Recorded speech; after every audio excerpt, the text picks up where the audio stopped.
great things out of Lego and other things.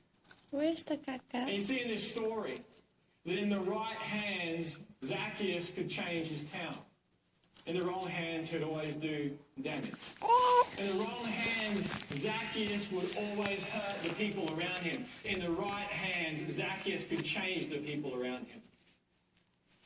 And I wonder what it's like for you and I. I wonder what situation or circumstance you're facing, and perhaps you've been praying that very clear prayer. Change them, change that location, change everything around me. And Jesus is saying, my grace is enough for you to change it. What I have started in you